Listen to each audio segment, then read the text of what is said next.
Hello guys, welcome. Collective reading tayo ngayon. So tingnan natin kung kaninong energy to. Be open-minded, hindi halos lahat makaresonate. Thank you nga po pala sa mga nagsusubscribe, sa mga bumabalik. Maraming salamat. Start na tayo. Give me the message for collective. Kaninong energy to?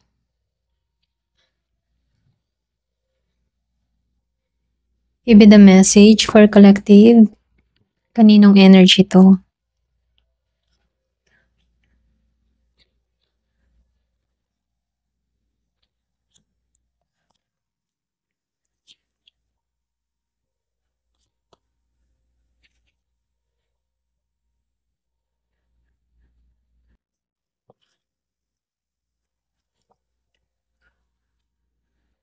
So, yung overall energy dito, meron akong nakikita ditong hindi makarecover sa sitwasyon.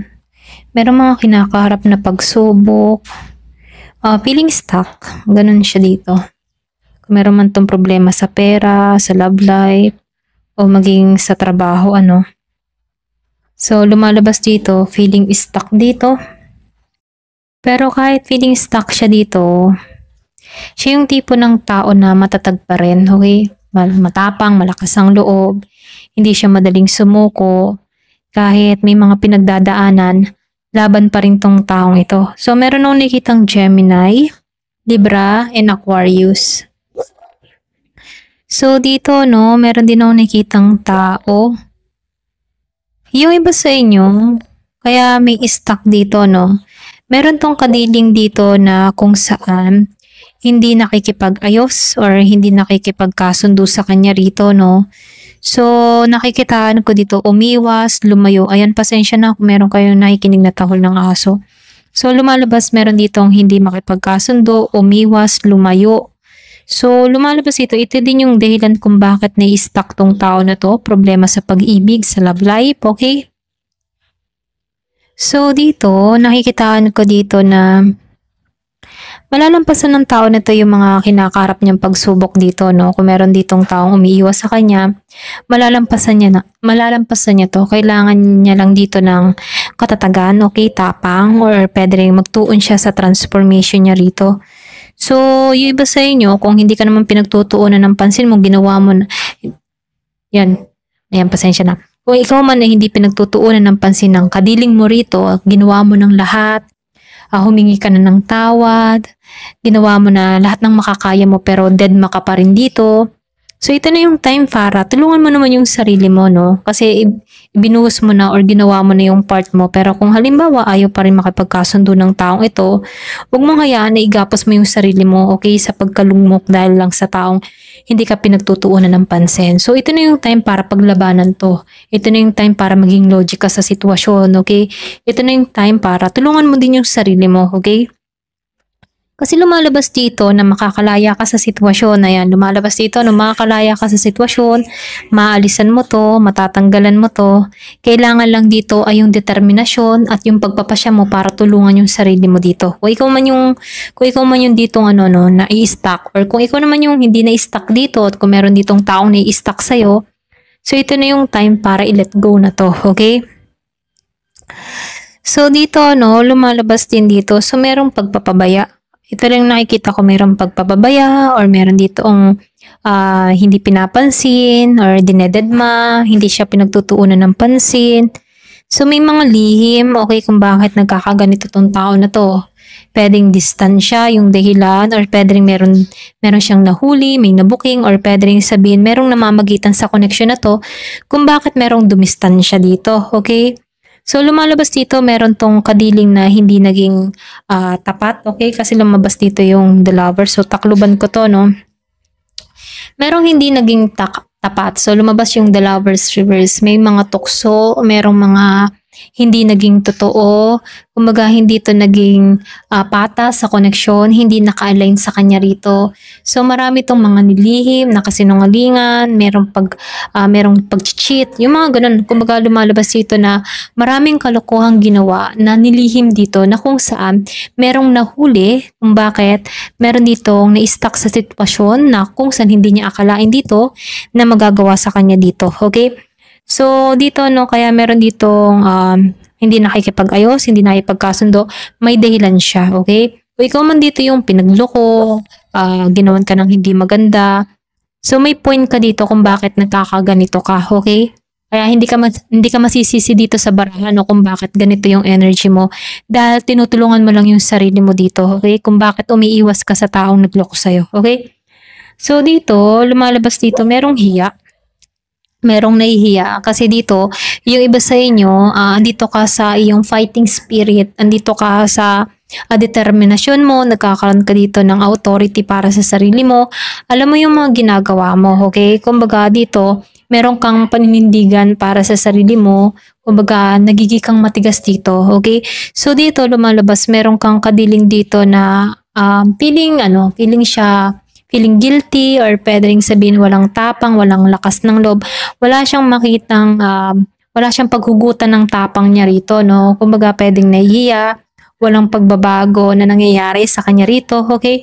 So dito, meron ka ding person dito na kapag may problema, gusto niya matapos na, okay? Or gusto niya hindi resolbahan, or gusto niya kalimutan lang lahat, ganun ano. Pero dito, sa point dito, kung ikaw man dito yung pinagloko, no? Hindi yun patas para sa'yo na kalimutan lahat, lalong-lalo na matindi yung nagawang pagkakasala sa'yo rito, no?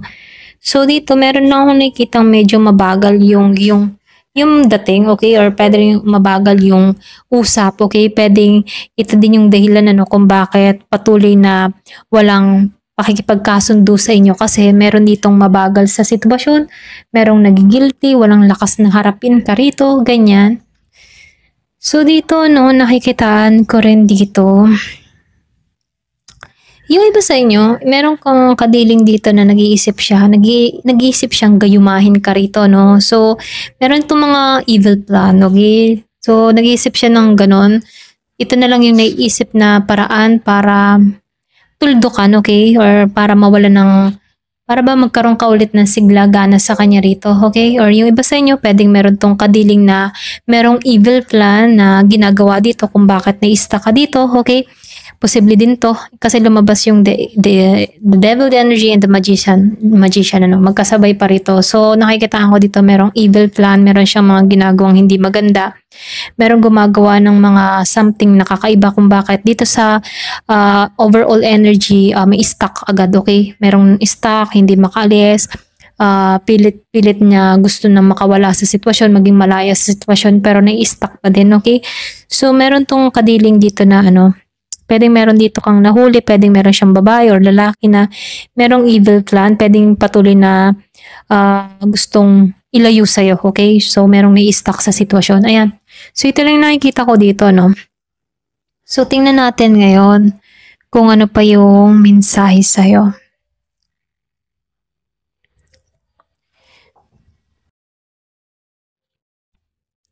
Kasi dito, merong evil plan. So, ano pa yung naghihintay sa'yo rito, no? Give me the message.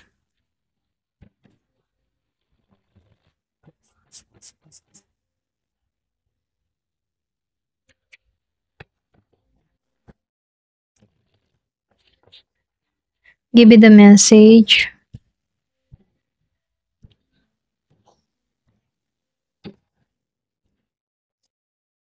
So, lumabas ang The Magician Reverse. Ito yung overall energy.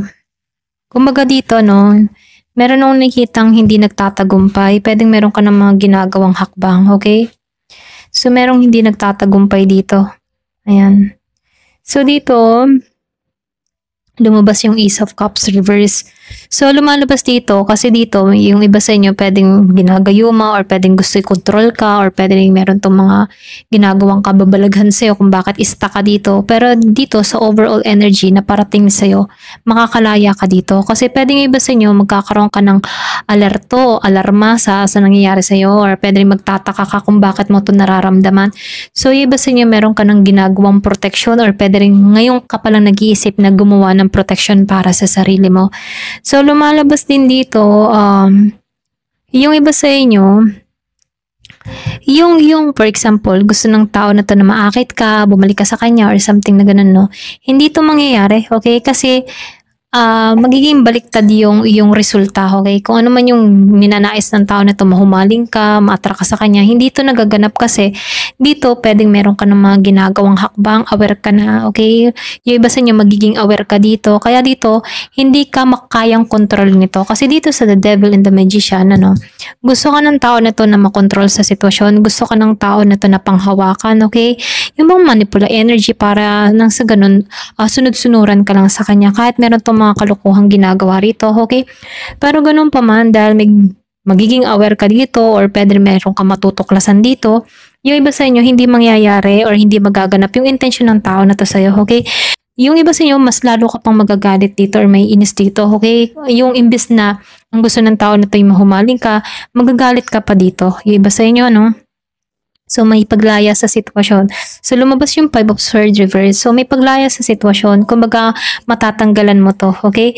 Yung iba sa inyo, um, patungo ka muli sa yung bang tipo na makakalaya ka sa sitwasyon na kung saan itong tao na to, hindi niya makita yung liwanag dito. Okay, sa The Hermit reverse and the Hierophant reverse, kumbaga nakikitaan ko dito na hindi niya makikita yung liwanag, magiging sarado yung kaisipan niya dito. Wala siyang mapanghuhugutan dito, no? Kumbaga nakikitaan ko, meron kang kadiling dito na hindi ba siya relihiyoso or pwede rin hindi, walang takot sa kay God, okay? Wala siyang takot sa Diyos. Kasi dito, yung iba sa inyo, meron ditong gumagawa dahil walang takot sa Diyos, hindi niya iniisip yung epekto ng ginagawa niya rito. Kaya dito, nakikitaan ko dito, pwedeng mag-reflect sa kanya, yung intention niya sa'yo, okay? So, may paglaya na mangyayari sa'yo dito. Kaya dito, itong tao na to, hindi niya makikita yung liwanag, okay? Hindi niya makikita yung kagalakan, yung tunay na kagalakan, kasiyahan, yung kaliwanagan, okay? So dito, no, nagnanais tong tao na to makipagkasundo or makipag-ayos or pwede tong biglang magmensahe sa'yo, okay? Pwede tong biglang magparamdam kasi dito, nararamdaman na ng tao na to na walang epekto, walang nangyayari, okay? So dito, mag-a-attempt to na makipag-ayos, makipagkasundo sa'yo. Kaya lang dito, no, medyo naka-recover ka na, okay? So mas may maiwasan mo na lang tong tao na to, okay? So dito, walang pag-angat na nangyayari sa tao ito. So, excuse me. So, hindi siya balanse dito, no? So, lumalabas hindi siya balanse dito. Yung iba sa inyo, ibibless ka pagdating sa kaperahan at yung itong tao na to, siya ngayon mararamdaman niya na hindi siya fulfilled, okay? Dahil sa mga kalokohang ginagawa sa'yo. So, merong bagong simula na naghihintay sa'yo paglaya sa sitwasyon, okay?